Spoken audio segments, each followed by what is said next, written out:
Hello, everyone. I'd like to officially welcome you to today's webinar, Avoiding Burnout During Service. I'm Molly Pelzer, a Management Analyst for AmeriCorps Vista at the Corporation for National and Community Service, and I'm your host for today's webinar. I'll be facilitating the live Q&A at the end of this session. I'm pleased to welcome our guest speakers for today. Elaine has been a trainer and facilitator for Vista's pre-service orientation, Vista's supervisor orientation, and Vista's leader orientation for 20 years. She also conducts her own retreats and workshops with particular focus on intergenerational relationship building, listening and communication skills, emotional and social intelligence, as well as conflict resolution. She's a mom, a grandmother, author, and seeker of the life's deepest truths. All right, can we go back one? Thank you. Jasmine Gilbert is currently serving as the Development and Communication Coordinator, Vista Leader, at the Literacy Coalition of Central Texas, where she has been part of Vista for 2 years. She forges community partnerships, coordinates fundraising events, researches and prepares funding proposals, and also fosters individual giving.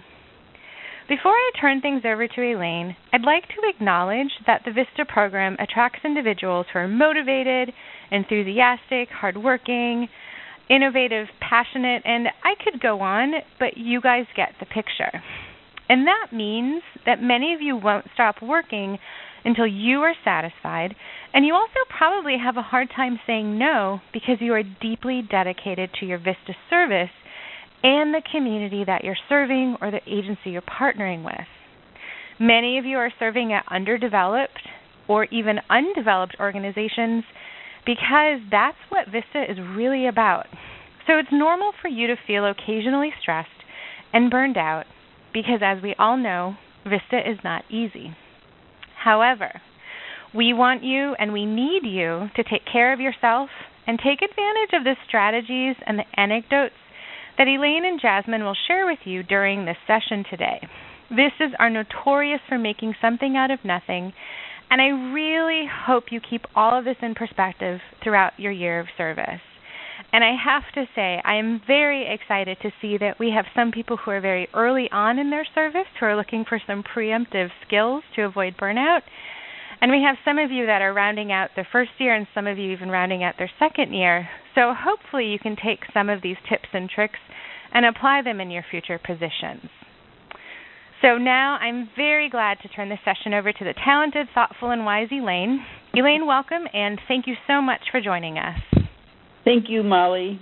Before I talk about today's agenda, I just want to say to anybody who's called in from Michigan that we have very breezy weather today. We have anywhere from 45 to 60 mile per hour winds.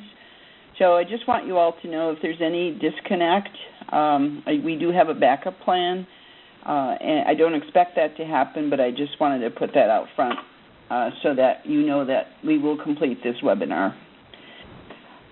Today's agenda, I'm excited to do this because this is a very important VISTA-focused topic.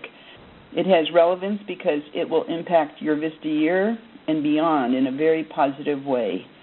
If you choose to apply the coping strategies that we're going to share, you can have no burnout and minimal stressors, throughout the year. So we have 3 focused goals that we're going to, try to achieve and talk about. The first one is defining and identifying symptoms of burnout. The second one is developing and implementing effective coping strategies and skills. And finally, we'll end by addressing some of the issues frequently identified by VISTAs that create a high risk for burnout if it's not managed. So let's begin. And to start, we'd like to hear from you. So as you see on the screen, we have a question. How would you describe burnout? So I'll give you a moment and turn it over to Molly for a little bit. Yeah, so go ahead, everyone, and enter your ideas into the chat box. Make sure that you send your description of burnout to all participants. And then we'll start looking at them. All right, so we have being bored, dreading going to work, lack of motivation, losing motivation, looks like motivation is a theme, running on fumes, sleep disorder, more overworking, physical exhaustion, stress and tension, a negative attitude, shutdown, spread too thin, depressed, absolutely, disconnecting, delusionment, grumpy, having a lack of work to do, isolation, senioritis, I think we've all been there, anxiety, resentment towards projects or feelings of resentment, emptiness, and becoming increasingly angry about your problems. So I think that's a pretty good list, Elaine. I will send it back over to you. Okay. Well, in this list, you all definitely cumulatively provided quite a few examples of what burnout indeed is. So, in general, burnout is about losing your balance. It's a lack or a loss of homeostasis.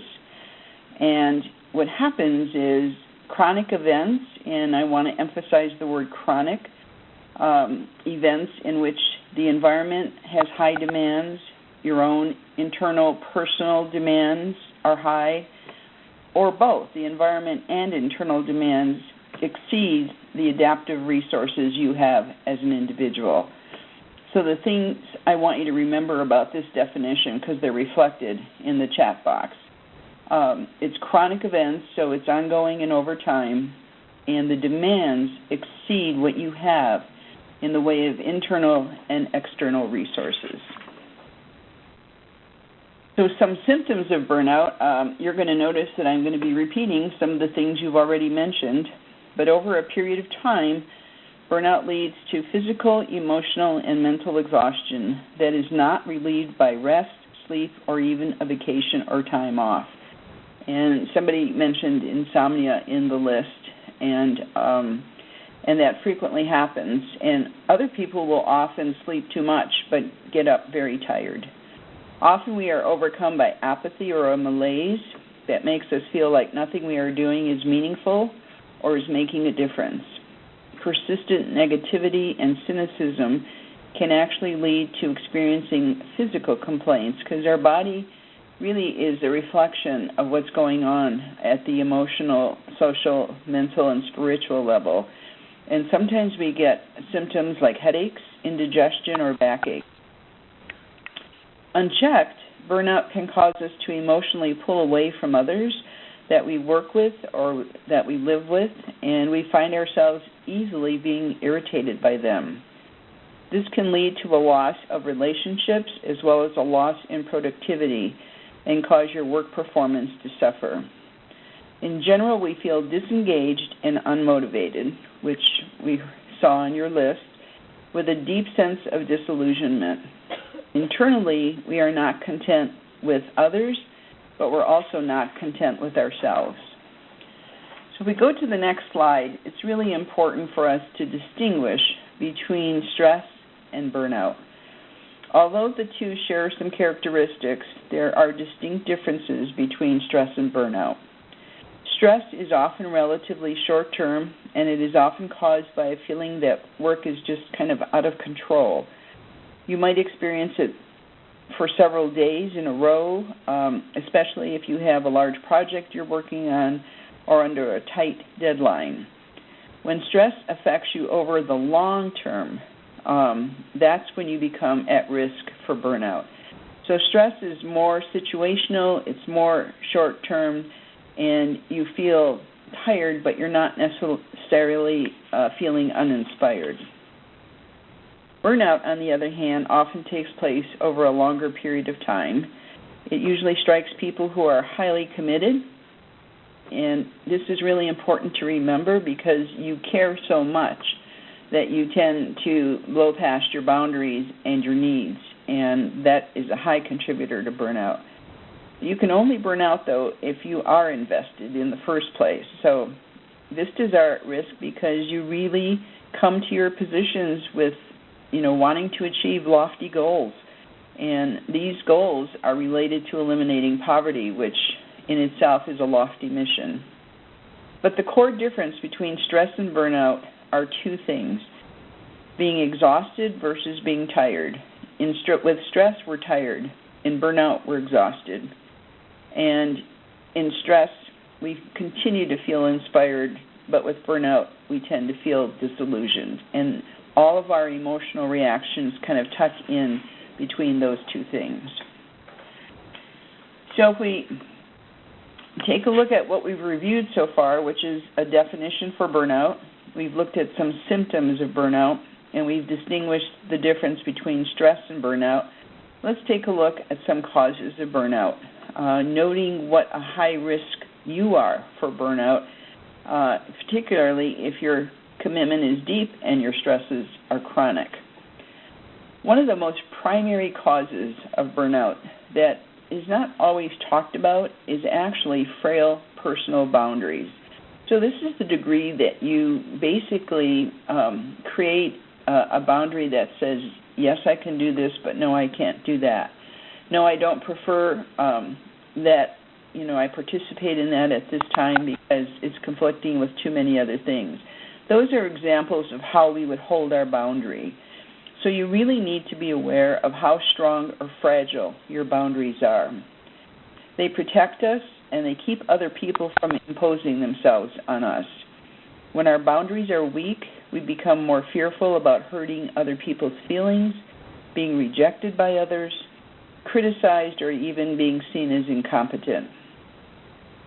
We also struggle, and this is really important, to realize what we personally need and have a hard time telling others what we need, which often results in their needs being met and ours being frustrated. So please keep that in mind. There's almost a disconnect from your ability to see what you need and then give words to it. So that's also a kind of a significant but invisible sign of burnout. Along with personal boundaries, financial struggles, as well as any chronic or personal struggles that you might have, such as health issue, also can play a large role in leading to burnout. Change can also contribute, whether starting something new or dealing with a loss or a challenge that creates a feeling of newness. Cumulatively over time, all these individual stressors take a large emotional and mental toll on us, and that's what contributes to burnout. So you need to think in terms of not just your VISTA life, but your personal life too, and in combination, what are the stressors? And so on the next slide, you'll see it's titled Self-Reflection, and there's 4 questions here. And as I go along, just reflect on these questions. I encourage you to think in terms of what is your real or potential risk for burnout. Take a moment to consider what might be some of the causes of burnout in your life right now as a VISTA. And we're looking not for symptoms, but causes. So what are some of the ongoing stressors in your life? How effective are you at coping with these stressors or dealing with them? Do your strategies really work for you? In addition to thinking about these reflection questions, I'm also going to share with you quick survey tools, 2 of them actually, that you can use to help you in your reflection. They will help you expand your self-awareness, which is actually the very first step in managing your stressors in order to prevent burnout. So we're here already. Burnout survey from Mind Tools. I took this survey myself, and I highly recommend it. It's simple. You'll get immediate results, and they'll kind of describe what areas of your life your symptoms are emerging from and where you might be at risk for burnout. And when you become self-aware, this is the neat thing about taking a tool and, doing a kind of a self-analysis, is you increase your self-awareness. Really, no step on our own behalf regards to self-care can we take unless we're self-aware. So this particular tool will give you feedback immediately, and then you can become more aware of specifically how you're contributing to your own stressors and how the external world is imposing stress, on you, and then what kinds of activities do you need to experience for self-care. So there'll be, an immediate connection between the two. Besides identifying your potential or real burnout symptoms, you'll also want to reflect on how well you manage or cope with your stressors. If you're a poor manager of stress, it's pretty hard to make a shift because you have to own that to begin with. And as I said, there's a relationship between stress and burnout. When the short-term stressors become chronic, indicating that our coping strategies are not particularly effective, again, we're at risk for burnout. So I have created for VISTAs in particular a quick survey that you can use to identify and become aware of how well your coping strategies do or don't work for you. And the ability to develop your self-awareness without judgment is the crucial part here to enhancing your self-care. If you were to take this survey and you judge yourself, and people judge themselves harshly, that creates more stress for you than if you didn't take the survey. So beating ourselves up with self-criticism only adds to our stress. So when you take this survey, please be an observer. And what I've done on this slide here is I've taken 2 statements from the survey, and I've completed them for myself. That survey has 20 statements in total, I just want you to know. And we'll place a link in the chat now so that you can access that survey. And so here are 2 self-awareness statements from the survey that I scored myself on. The first one, I have trouble setting personal boundaries. I gave myself a 4 out of 10, which basically means, at this point in my life, there is a challenge, but it's not overwhelming me. So the lower the number, the less of a challenge something is. The higher the number, the more likely it's contributing to stress. I personally did not have the best role models growing up, showing me how to set strong personal boundaries, and I'm sure that for some of you that's also true. Consequently, for me, I often engaged in pleasing behaviors to obtain the acceptance and recognition I needed. And it's okay to acknowledge that you need recognition and acceptance because it's a basic human need. So as I got older, I started saying no more often when it was appropriate. And what I found is as I did that repetitively, again, as appropriate, it became much more natural to me, and I started to feel internally more confident. So that now I would say there is a consistency for me to be able to set my boundaries, but it doesn't mean it's perfect. There are times I may, not set them as strongly as I wish I had, but that self-awareness aspect is what really works for me because I can catch it right away. The second one is multitasking is a challenge for me, and you can see I scored a 7 for myself, and so that continues to be a challenge for me. I'm very aware that when I have a lot of things to do, which many of us have at any given time, too many things sometimes, I feel stressed, and I can tell I feel tense internally, and I don't know if you feel that way, but you might want to check in with yourselves now and think about when you're multitasking, what's happening to you. Consequently, when I feel that internal tenseness or stress, I get tired and I get distracted easily. I don't do my best work, and I don't feel particularly enthused about the quality of my work. So multitasking is always a challenge for me, but I'm aware of it, and I work to manage it successfully. And like one of the things that I do out of just simply trying to keep myself from losing my day is I'll do the hardest things first, early in the day. So as the day moves forward, I'm looking forward to it getting easier and doing perhaps things that suit my strengths better than the more challenging tasks. Not to say that challenging tasks don't complement your strengths, but they're just harder. So I'm fresher in the morning, I have more energy, I have more focus, and so that's one of my coping strategies that I share with you. Okay, let's look at prevention, because that's really what we're here for. And you want to focus on long-term coping strategies. When feelings of burnout start to occur, many people focus on short-term solutions, such as taking time off, getting extra rest, or extra sleep. While this doesn't hurt, it certainly can help, the relief is often only temporary. You'll want to develop coping skills that will serve you long-term.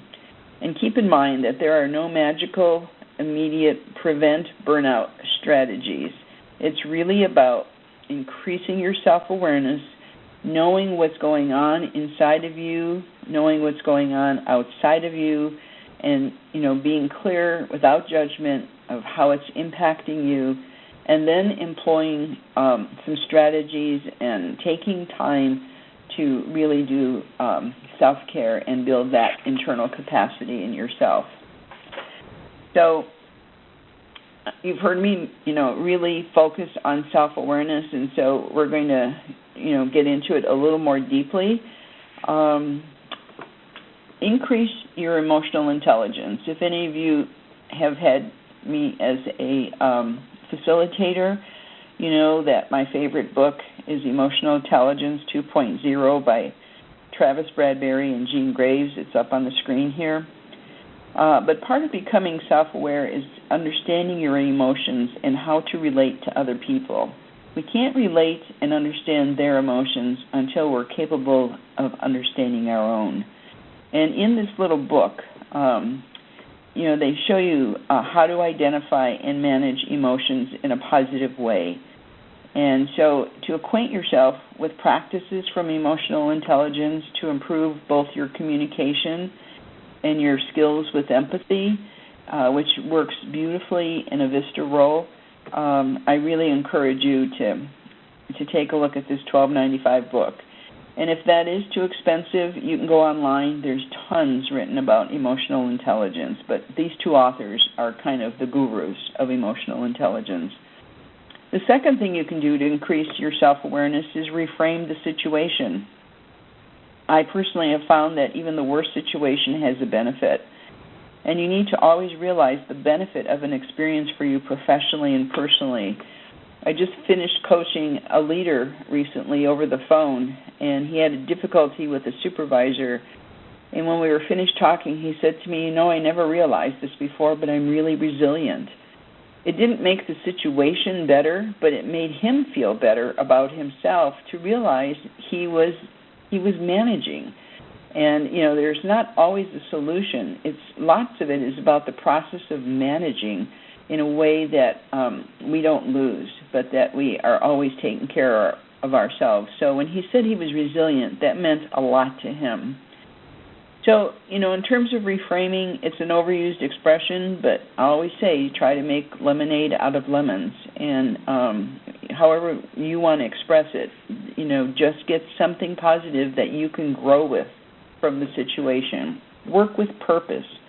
Be intentional about what you are doing. This will allow you to focus on the task at hand, lessening the overwhelm of the bigger picture, which particularly when you're starting off as a VISTA, that bigger picture can be very overwhelming. Enjoy small successes because they add up to big success eventually. And then finally, not our favorite subject, but a crucial one in terms of being able to prevent burnout, is time management. If you're not organized, your risk of working in chaos and crisis is high. Chaos and crisis are exhausting. So I recommend creating timelines for your VAD activities.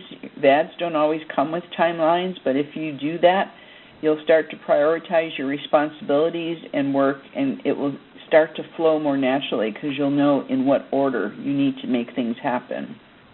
On the VISTA campus, there are some great electronic time management tools recommended by other VISTAs, and we're sharing that link right now in the chat, just so you know that. So the second part of taking care of yourself in terms of preventing burnout is to develop self-care habits that really work for you. And the first one that you see there, should be no surprise, is setting good boundaries. Setting good personal boundaries requires an awareness of your strengths, your vulnerabilities, your capabilities, when you do and don't need help, and when you need additional coaching and guidance. Those are all things that we should really be clear about. Many people are not comfortable setting strong boundaries in a way that supports their needs because they feel like they may be aggressive or attacking or non-compliant. But there is a way to do it that is assertive, which it honors your boundaries and personal space and honors the other person's also. So you don't worry about others rejecting you when you have completely accepted your vulnerabilities, and when you do that, it helps you want to take care of yourself because you're accepting your entire self. So the second one, embracing your total strengths and vulnerabilities, accepting and loving yourself for exactly who you are. Some people find that a little touchy-feely, but really when you do the whole self-acceptance of all that you are, particularly your vulnerabilities, because we don't really want to get acquainted with them, you're your most authentic self. And when you are your most authentic self, your stress level goes down no matter what's going on in your life because you're really being you. So, we have to really teach ourselves, if we haven't been taught, to accept everything that we are so that, we're whole, we're complete. There's no substitute for exercise and playing regularly. I love that word play, and I mean it in just the sense that you and I know it. If you don't have an exercise regime, go for long walks. Keep moving because that releases those feel-good hormones in the brain, serotonin and dopamine. It also helps your body relieve stress, and the body will hold stress. It will never lie to you. And so if you're feeling a tense body, there is stressors in your life that you're not able to cope with at this point in time, and you have to begin with the I. You have to begin with me before you start to try to problem solve with the outside world. When I say time for play, know what makes you laugh. Know what makes you feel like you're having a lot of fun. Know who you're having a lot of fun with. These are uplifting moments, and they're usually pretty simple moments. So when you think about how often do I do this right now, how much time am I allowing for fun and play? We're talking about balance and homeostasis, so it's got to be part of your strategy. Relaxation techniques. Think about some of the things you do to relax, or do you do anything to relax? I recommend deep breathing because I can do it quickly. Sometimes 2 to 3 minutes, 4 or 5 times a day is just enough. It just, kind of wakes my whole self up. You can do walking meditations. You can just be out in nature. You don't have to meditate on anything. Just enjoy the beauty of nature. Some of you like different kinds of exercise, including swimming. Water is very, very relaxing. So whatever it is, don't skip out on this one. Figure out what it is that kind of helps you chill and make sure you insert it, not just once into your week, but on a consistent basis. So if you notice that both increasing your self-awareness and developing self-care habits, including a blend of both internal and external modifications, is really how to develop a whole strategy. Some of the things they've recommended require an internal adjustment for you. Some of the other things like relaxation and exercise may be external. It might be part of the environment. So the important thing here is to find a state of balance. And when you're in a place of balance, that alone will help you cope with your stressors in a way that prevents burnout. So Molly, I'll pass this over to you. Yes, thank you so much, Elaine. We're going to hear more from you in a moment, but now I'd like to welcome Jasmine to the session. I know many of you have already met her in the chat. Remember, she's currently serving as a VISTA leader, and she previously was also a VISTA member, so she's experienced a lot of the same things as you all have. So, Jasmine, thanks for joining us today, and I'm excited to hear how you keep yourself motivated, so take it away. Thank you, Molly. Hi, everybody. Thank you for taking some time out of your day to come hang out with us online. I'll keep it quick. I don't want to take up a whole lot of your time. So first things first, I'll give you my obnoxiously long work title. I am the Development and Communications Coordinator VISTA Leader for the Literacy Coalition of Central Texas. Now that VISTAs can have another job, I also am an Instacart shopper, and I am a theater manager at a local performance arts center. And then in my free time, I do some side projects for local bloggers, so on and so forth. I also volunteer with two organizations here in Austin, Texas, called Girls Empowerment Network and the Austin Justice Coalition. And so there's a lot on my plate. And this webinar is really pertinent to just remembering to, kind of chill out, take a break, see what's stressing you. And so I've kind of developed a three-part system for doing that. The first one is to find your thing. What keeps you from freaking out on people and ending up in jail, really? That's not drugs or alcohol. So for me, it's writing. I do a little bit of public writing on my blog, but I've been journaling since I was about 10 years old.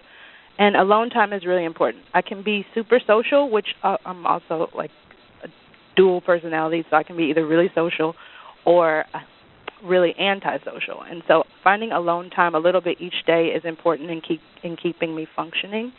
And increasingly spending time outdoors has really helped.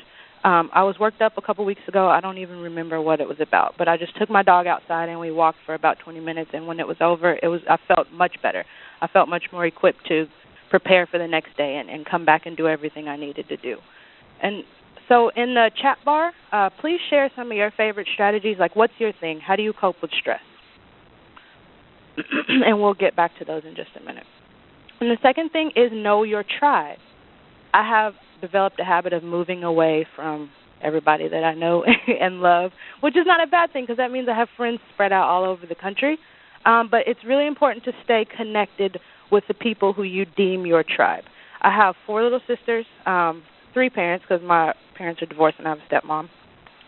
And as I said, friends spread out all over the country. So really take steps to keep yourself connected to them because it's easy to feel lonely, especially for VISTAs who have relocated. It's really easy to feel lonely and disconnected from everything that you love.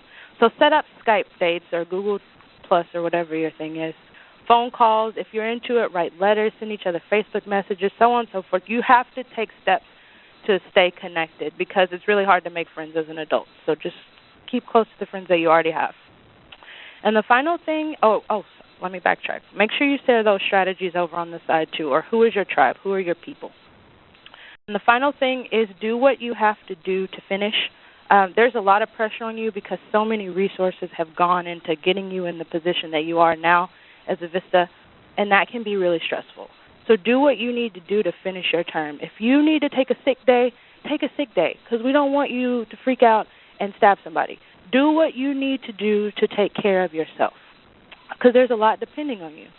And that's really it. I want to share a quote with you. It's probably pertinent for people who have, 4 jobs and 2 volunteer opportunities plus a bunch of other stuff that they don't really need to be doing. The quote is, "It's not so much how busy you are, but why you are busy. The bee is praised and the mosquito is swatted." And that's by Mary O'Connor. That just is a reminder to be intentional. If you're going to have 4 jobs, what is having those 4 jobs get you beside money? Because life is not just about money. We wouldn't all be VISTAs if life was just about money. So be intentional. That's all I have. Molly, I will turn it back over to you. Thank you. Great. Thank you so much, Jasmine. And the chat was just scrolling and scrolling and scrolling, but it really moved pretty quickly when you asked them about what their thing was. And we had everything from reading and movies to baking to physical activities, going outdoors, walking dogs, just lots of variety in there. And hopefully maybe you all got some ideas about different things that you can try. And it seems like some of us might not really know who our tribe is. So I'm going to give all of you some homework after the webinar, and just over the next couple days, see if you can find your tribe, but it might be your family, your friends, etc. So over the years, we've heard that there are a few chief causes of stress and burnout specifically related to VISTAs. So we're going to spend some time discussing those so that you can manage them better. As we talk through these items, we'll provide some recommendations and also ask you for some input. So we're going to open up a poll right now, and we want to know what your experiences have been with these very common stressors. And we only have a minute for you to give your answers. So what has been the biggest stressor so far during your VISTA service? And hopefully our answers come up, or the answer options. One might be you're unclear about your project goals or your VAD. Maybe you're unsure about what you should be doing, or what is maybe something that you're doing that's not part of your VAD. I've seen some of you talk about your VAD in the chat. And it looks like we don't have any options for the poll, so we're going to see if we can get this glitch worked out. But you know what? If you guys can go ahead and just put some responses into the chat. If it doesn't work, we're going to do that.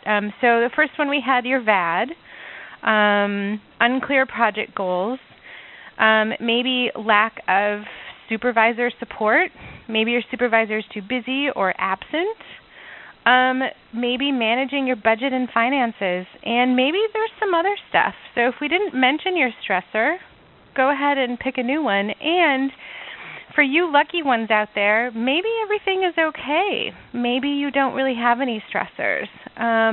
So I'm going to try to keep track of you guys in the chat to see how things are going. But it sounds like money, feeling overwhelmed, lack of structure, program development, more finances, working long hours.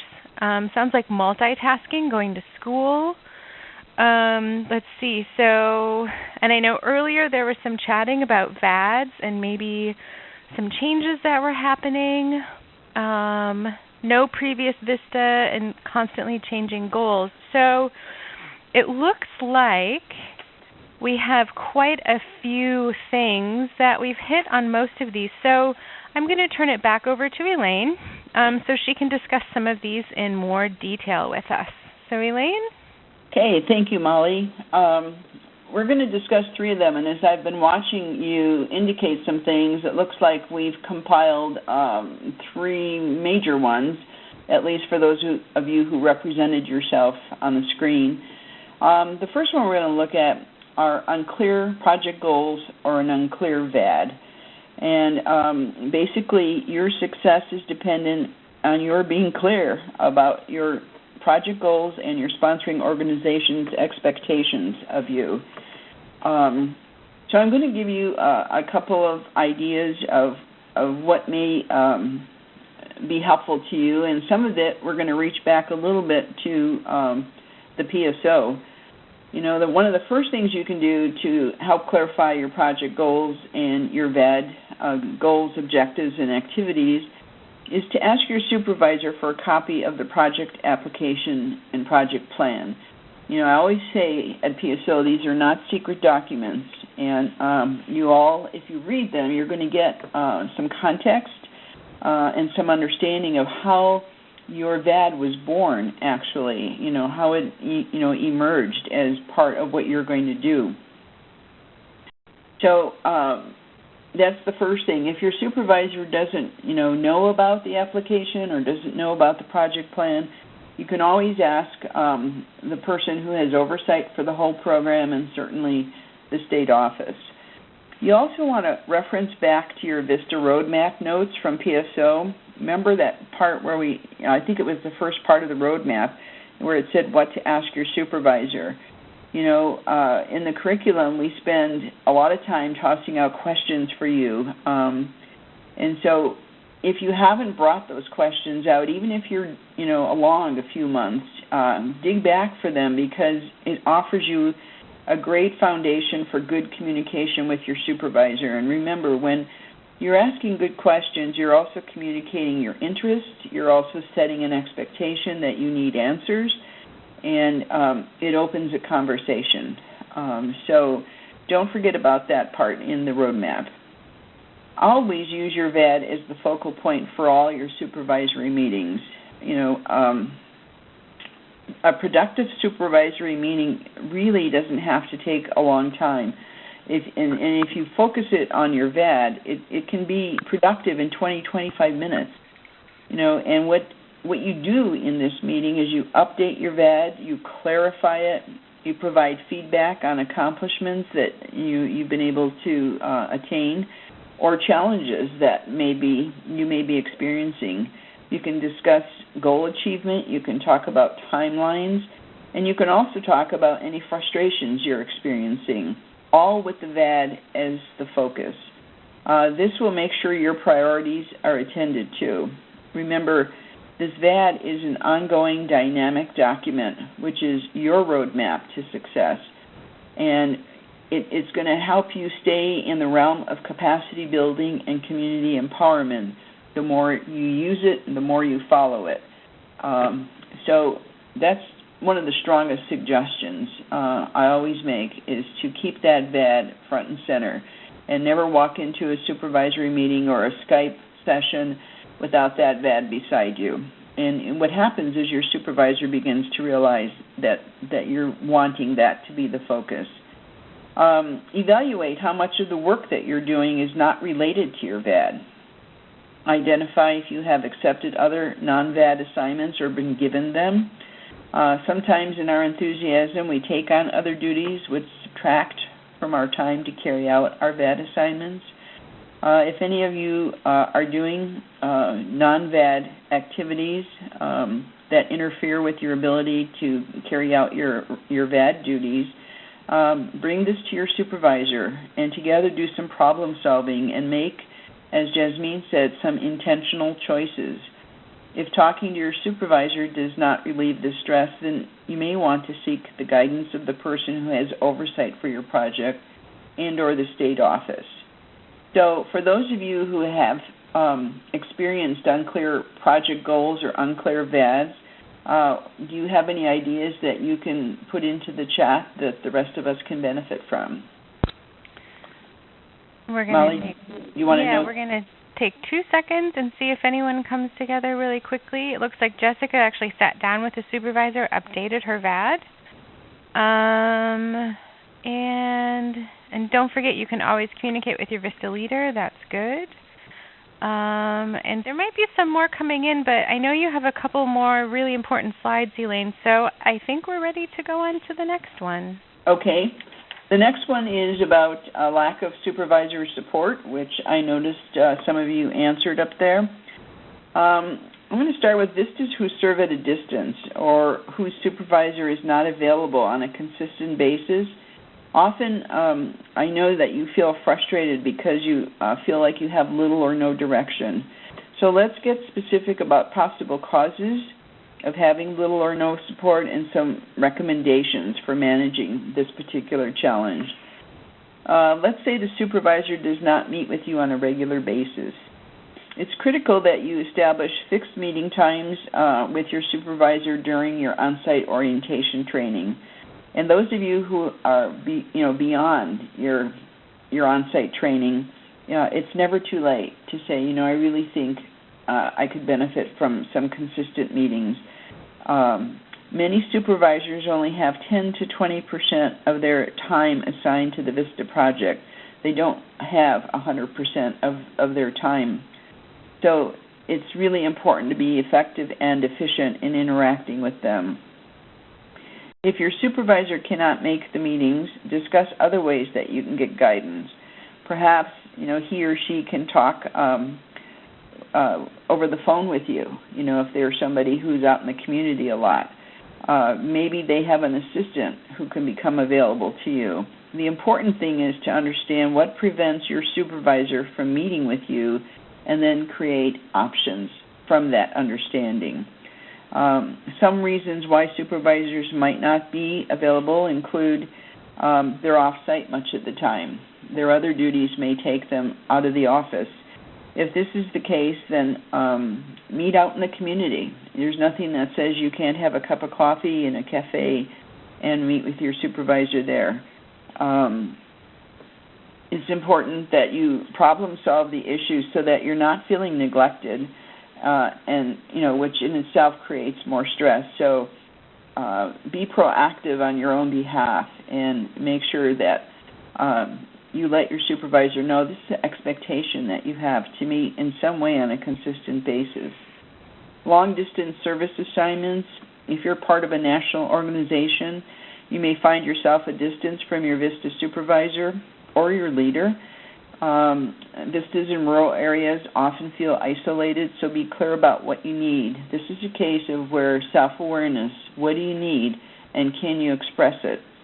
So be intentional about getting your needs met.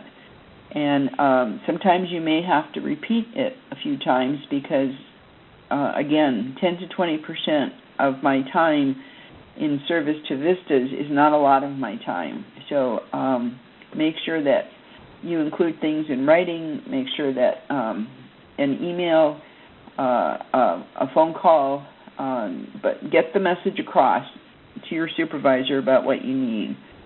And if you have any ideas, I'd love for you to put them up on the screen. Mm-hmm. Yeah, so there was already some discussion about ways to work with a supervisor.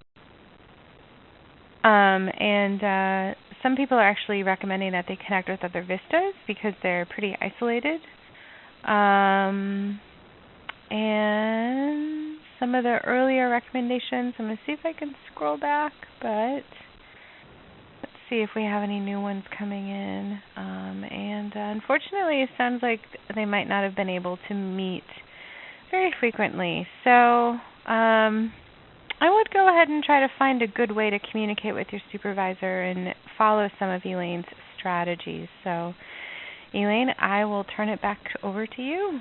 Okay. And don't forget about your VISTA leader because, in places where there are 6 or more Vistas, there frequently is a VISTA leader. And they make great role models. They're mentors. They're resource developers for you.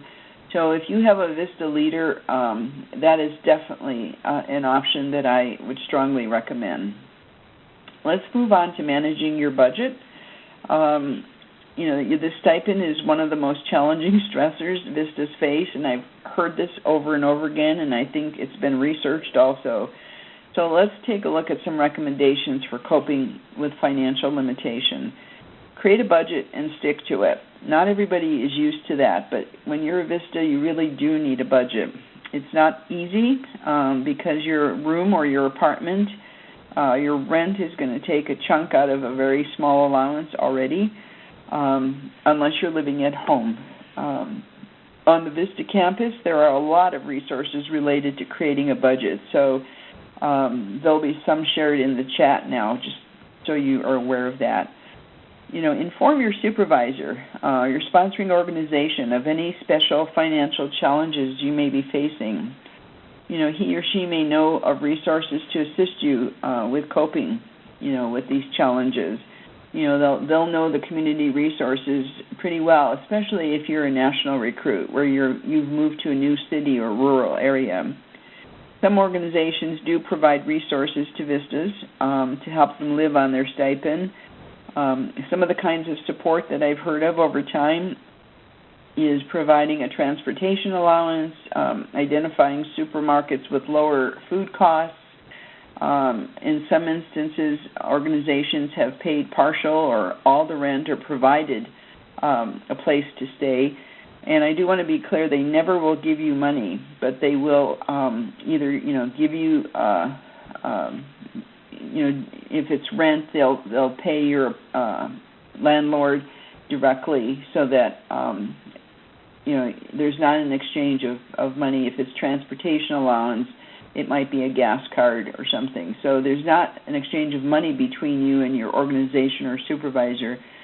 And not all places do that, but it's definitely worth it for you to ask if your agency or organization is one who does. Team up with other Vistas in the area to share costs. Share rentals, go shopping for food together, share rides to and from your organization if possible. There's a list of cost-saving ideas for living on the living allowance that was generated by Vistas earlier this year. So again, look in the chat for that link. And part-time employment, as you all know, you can be employed to a certain degree, and I say to a certain degree only, not because of policy, but because of burnout. So if you can find a part-time job to supplement your stipend, that's going to require you to be very organized and very intentional about how you balance time. And there's that word again, balance and homeostasis. And so how do you balance your Vista time, your out of Vista work time, your rest time, your relaxation time, so that you don't overwhelm yourself? And so if you keep in mind the idea of living simply, whatever that means for you, and taking good care of yourself internally first and then externally, sometimes that alone will diminish some of your stressors because you're feeling good about how you're dealing on your own behalf. If you have any other ideas, put them up right now because we're totally interested in anything that you might offer. Yeah, and Elaine, there's been a lot of chatter about other websites to look at. I think Fiverr, Upwork, talking about, simple stuff like walking dogs. And I think it's really important to keep in mind what you said about, being cautious and careful that Vistas don't overburden themselves and, put themselves into too many things and spread themselves too thin. So sounds like there's also some other good recommendations going through the chat as well. So back to you, Elaine. Okay, thank you. Just in terms of next steps, you want to just really simply identify and assess your risk for burnout, and you can use the Mind Tool survey we already talked about. You can identify your chronic stressors. You can use the stress awareness survey to identify how well you manage them, and then keep in mind that burnout comes over a period of time. It is not short term, it's long term.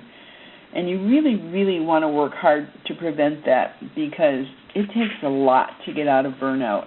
It's almost like the collapse of all the parts that make you you.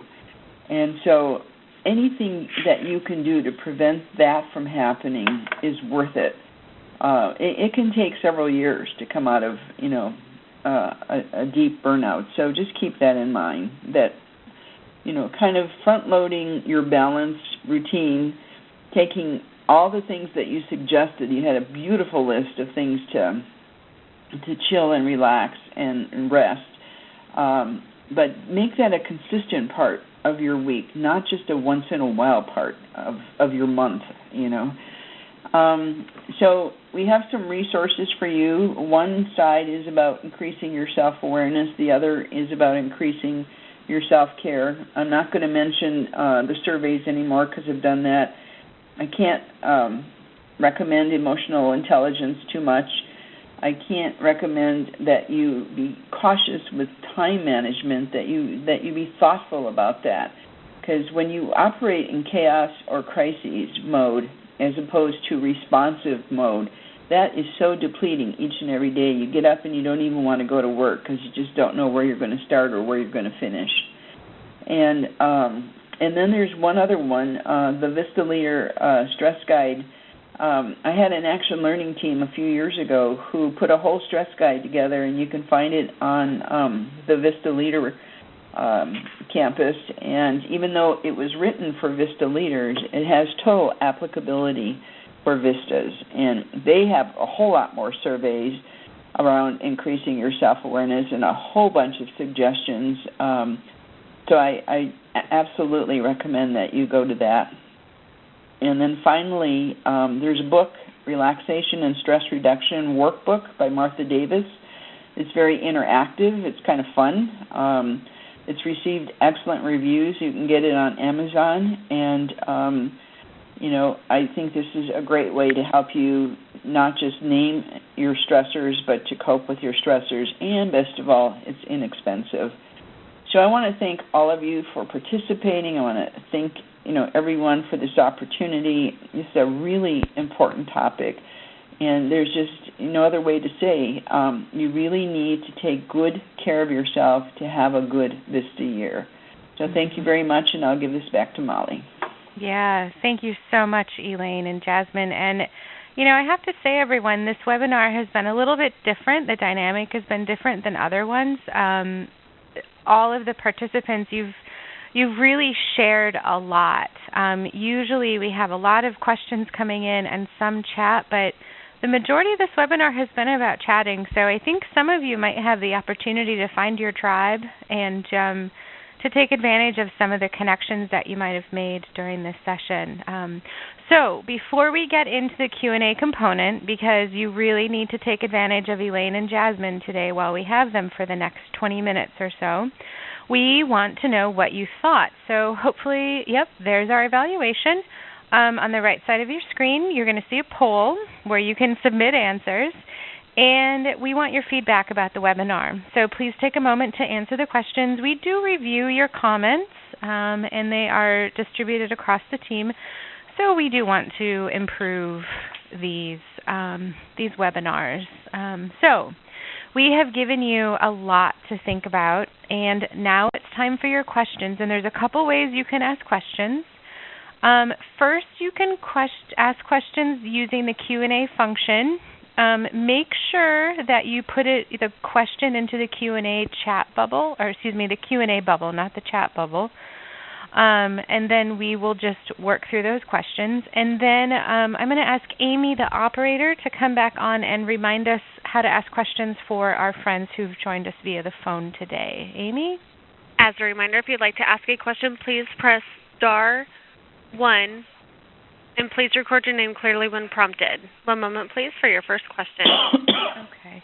And while we wait for questions to come to us via the phone, we're going to go ahead and look if we have anything in the Q&A bubble. And let's see. So Virginia would like to know, what order should we prioritize VISTA requirements and site work needs? Elaine, I don't know if you would like to take a stab at that question first, and then maybe we'll see what Jasmine might have to say. But what would you recommend for prioritizing your day as a VISTA? How would you recommend going about that? Well, I would definitely employ my VAD to help me prioritize my day. When you say site requirements and VISTA requirements, there should be some uniformity between them. And if there isn't, I would also address that, that if you're going in two different directions between whatever your site responsibilities are and your VISTA assignment, that's a conversation that needs to be had so that there's some harmony in that. And having just said that much, Jasmine, you may have come across this as a VISTA leader.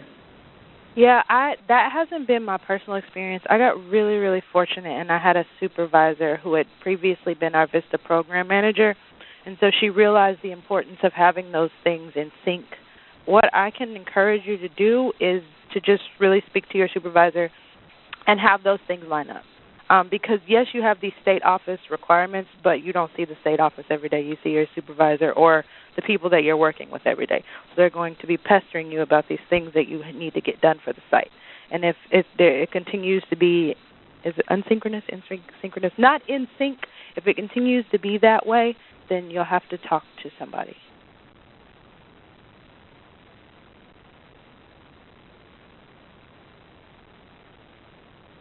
Molly? Yeah, thank you, Elaine. Sorry, I was on mute. I'm going to add to this one also that VISTA is a year of learning and professional development, so take advantage of understanding how to develop, the priority in your workday, and that it might shift over time and new things might come up. But it is an opportunity to take advantage of some time to learn. So, okay. So Liz would like to know, and Elaine, I'll start with you, is it worth having a second job that you don't enjoy?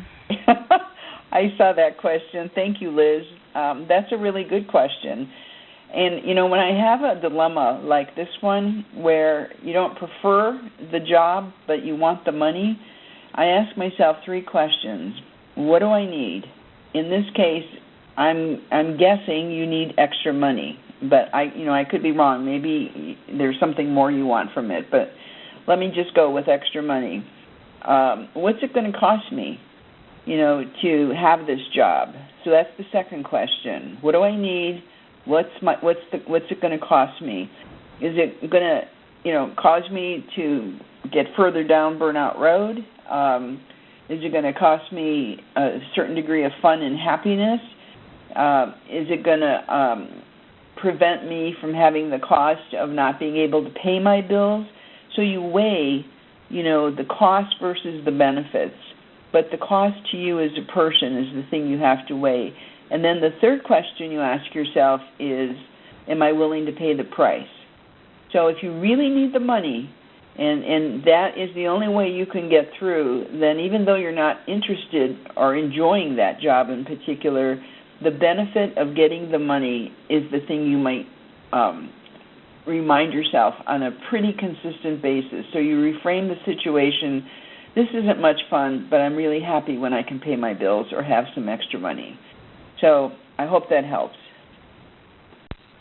Great. Thank you, Elaine. And I'm going to pause for just 1 second and ask Amy if we have anyone that has a phone question for us. And I am showing no questions at this time. Okay. Great. So we'll go on to our next question from Dominique. And Dominique asks, what advice would you give to a VISTA who feels pressure from their supervisor to increase ambitious productivity and product output goals? So it sounds like she's feeling a lot of pressure. Okay, the thing that I would want to know is it the productivity and goals that are identified on the VAD, or is it more than what the VAD is asking for? Because that's why that VAD is so important, because that's really what you signed up to do. So, the first thing you want to do is self-evaluate. Am I being as efficient as I can? Am I meeting the objectives and completing the activities of my VAD on a timely basis? Is what my supervisor is asking for, is it reasonable? It's just that I have to become more organized and plan better, or is it not reasonable? And then I have to have a conversation around that. So you first ask yourself and reflect on your own responsibilities in the way that, you either efficiently or perhaps inefficiently conduct yourself, and make adjustments there first. You always begin with the self. And when you are clear about that, and that problem still is out there, then that's the time that you want good conversation. And, like I said, the VAD, if the VAD is asking too much from you, then it would have been great to have that conversation during the on-site orientation training, but sometimes we don't know that at the time. We don't know what we don't know. And as you've gone down the road a piece, it's becoming apparent that perhaps this is too much. And I would problem solve that. I don't think it's terrible to say, I'm as efficient as I can be. Unless you have some suggestions, I'm not sure I can meet all these goals or objectives. And so I really want to have a discussion around creating a plan that is a win-win for both of us. Yeah, I agree, and I really think that you should have a conversation about priorities. Even though I have a great supervisor, that's a thing that we have to discuss maybe every 6 to 8 weeks, just because the needs of the organization change so frequently. And so saying, what are the top 3 things that need to happen right now? That really helps me, because I'll start to spiral out of control and do 6 and 12 things, and a lot of them aren't even things that they've asked me to do. So constantly being in communication with one another is very important. Great. Thank you both, Elaine and Jasmine.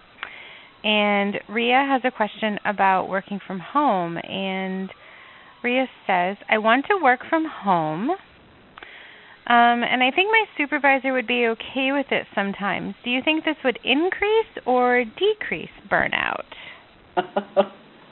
That's a really good question, and here's the interesting answer is only you can determine that.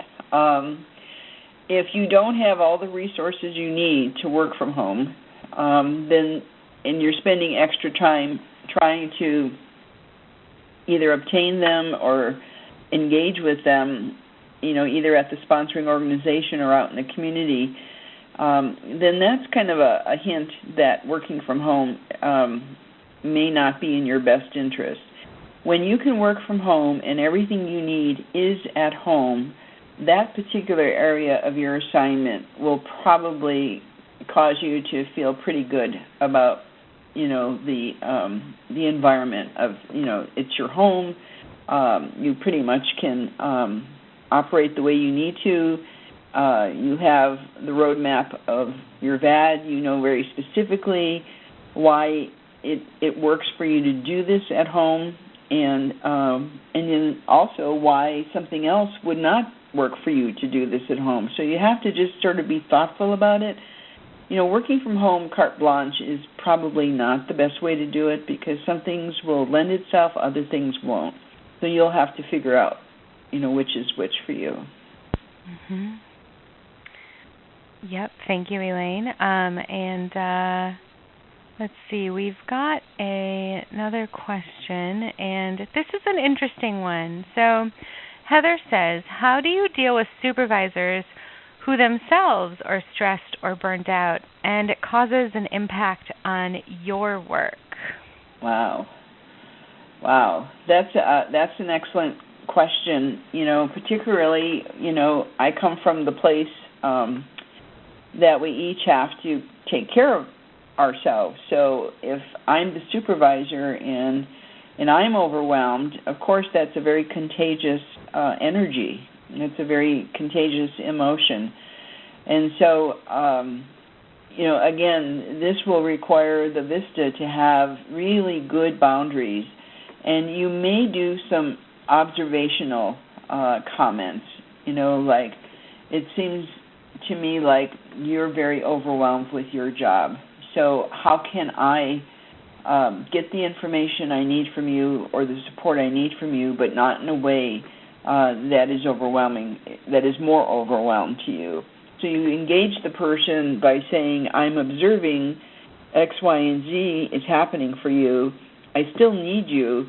So how can I do it in a way that doesn't have more overwhelm involved? The idea of commenting on what you see sometimes will affirm for that person, wow, the VISTA has noticed, that, I'm in a place of potential burnout or certainly high stress. And so if they have any degree of self-awareness, they'll try to figure that out. That's not the VISTA's job to figure out for the supervisor, but to the degree that it influences the VISTA, they need to make a comment protecting their own boundaries so that there's not a contagion of that. Great. Thank you, Elaine. And Jasmine, have you had this issue come up at all for you during your VISTA Leaders time? Yeah, actually, maybe just 3 or 4 weeks ago, we just had a pretty significant fundraiser. We raised about $50,000, and I noticed that my supervisor was really stressed. She seemed very burnt out. And we share office space, and so absorbing that energy can be kind of rough. One thing that really helped me was to just, if you have a laptop, just take it and work in a different room.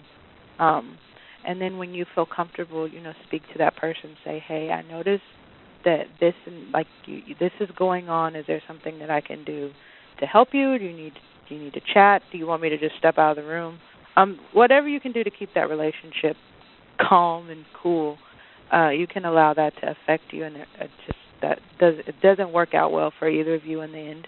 So as best as you can go about handling it maturely and compassionately, that'll be good. Great. And I'm going to go back to Amy and see if we might have any questions on the phone just yet. As a reminder, if you'd like to ask a question, please press star followed by the number 1 if you'd like to ask a question. One moment, please, for your first question. Okay.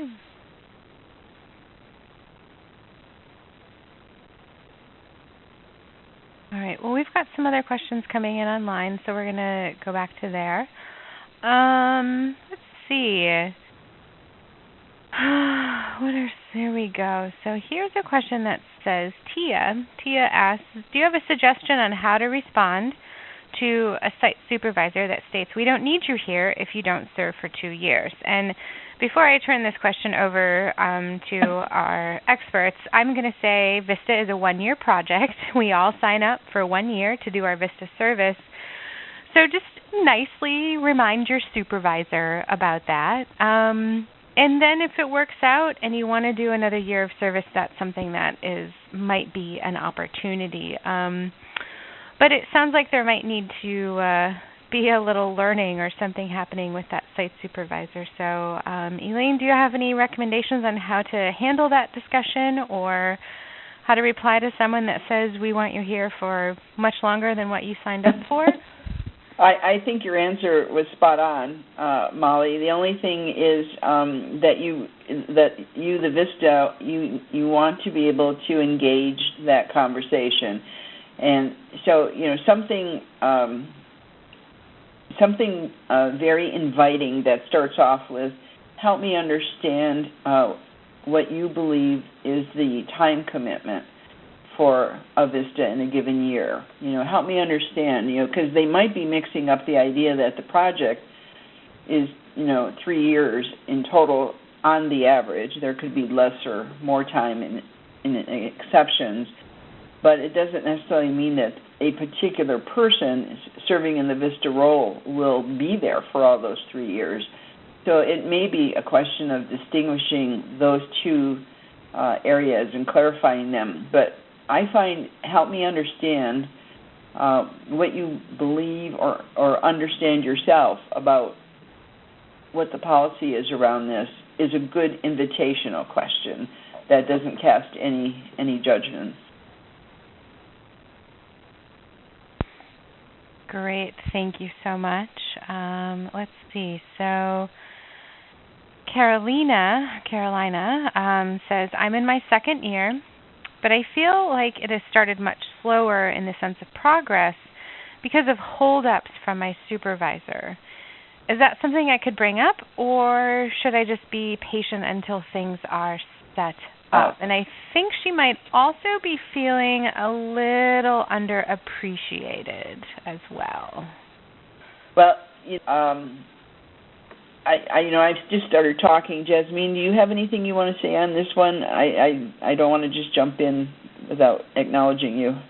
Yeah, I would encourage you, and this comes from personal experience, don't hold your tongue. I tend to just hold on to things and think, I'm just being a baby, I'll suck it up. But that doesn't always work out very well for me. So if you're feeling uncomfortable, go ahead and say it, because it can fester and become much worse than it really needs to be. So if you feel like things are going slowly, maybe you can ask, I feel like I can be doing more. Is there something I can help you with? I feel like I'm sitting here taking up space, breathing up good air, and I really want to help out. So maybe you can help me find ways to be a little more productive and involved. Mm-hmm. And the only thing I would add to what Jasmine said is be cautious about comparisons, first year to your second year.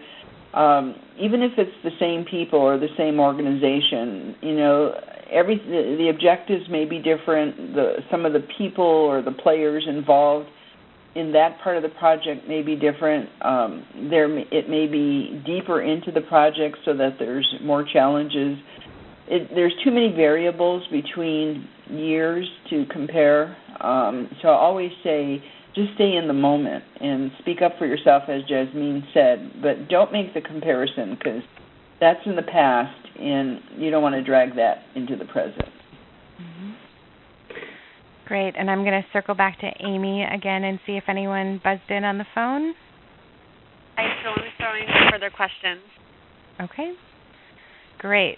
So Abby has a great question, because I think many of us within VISTA can identify with this, and she says, or she asks, What advice do you have for a perfectionist straight out of college? I'm having a hard time remembering that I'm in a big transitional period in my life, and I'm still being hard on myself even though I'm still learning about my site. Well, there's nothing like humor. I have found when something triggers me into perfectionist mode, something is definitely going to trip me up, because my own philosophy is I cannot attain perfection. In fact, my definition of perfection is the acceptance of my imperfections. And that might be something, Abby, you want to think about, is just working on, in a loving way, in a kind way, your imperfections, or the things that, take time for you to learn, and be generous with yourself and give yourself that time. Striving to be the best that you can be, I would never dissuade anybody from that, but this is a learning moment for you as you get into your project and into your VISTA role.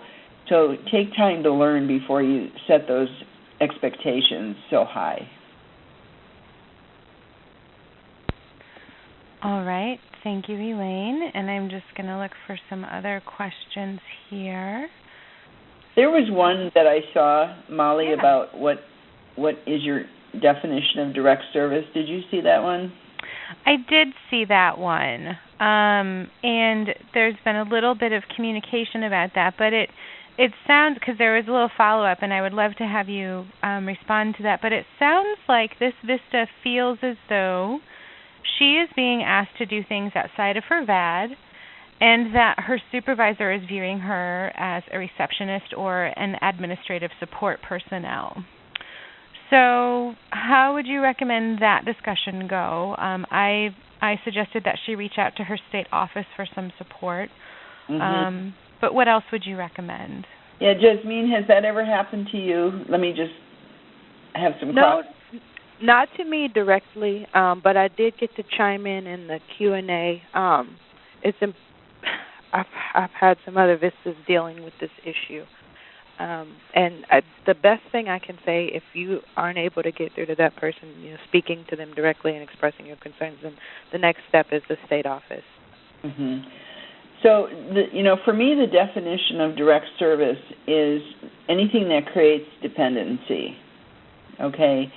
So if you're doing something and there's no transfer of knowledge, there's no transfer of relationship, there's no transfer of skills, in other words, what you're doing isn't going to transfer to anyone to carry it forward, that's direct service. And we might do some direct service in the beginning to better understand our project or our program or our organization, but it's never an end unto itself.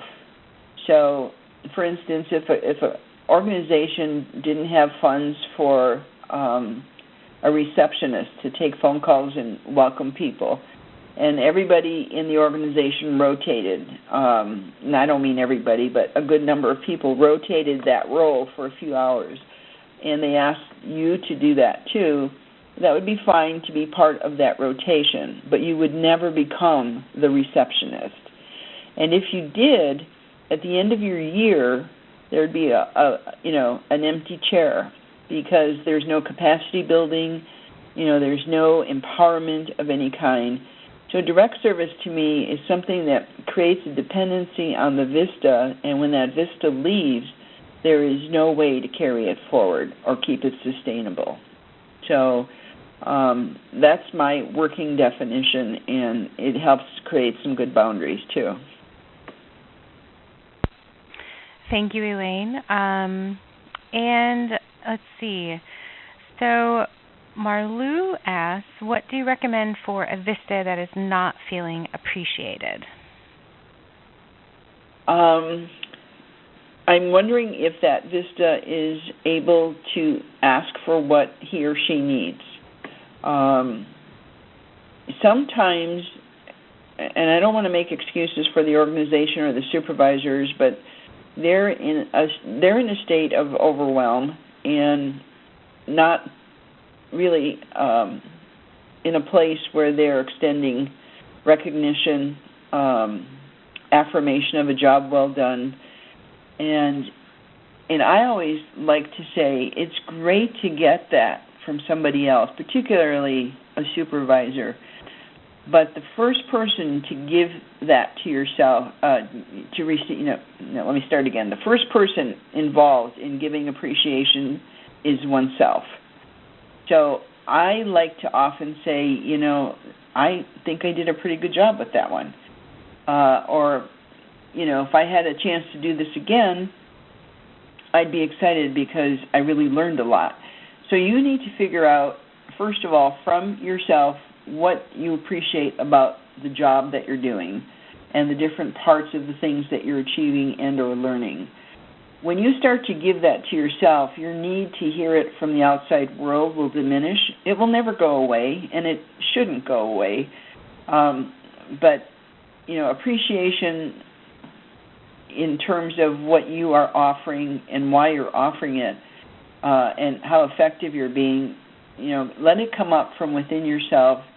And then if you need some recognition from other people, I would ask, if it's your supervisor, how do you think I'm doing?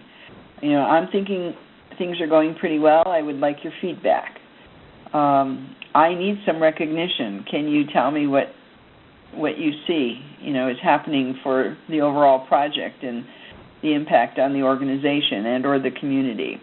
So I wouldn't be shy to ask that for that feedback, but I would frame it in a way that they can answer it in that moment. Great.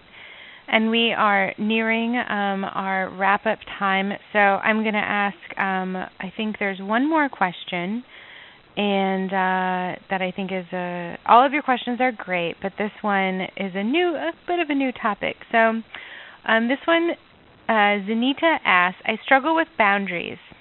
How can I be stern without aggression and respectfully set boundaries with my supervisor, like requesting a different workspace to increase productivity and not taking on more tasks than what's on the VAD?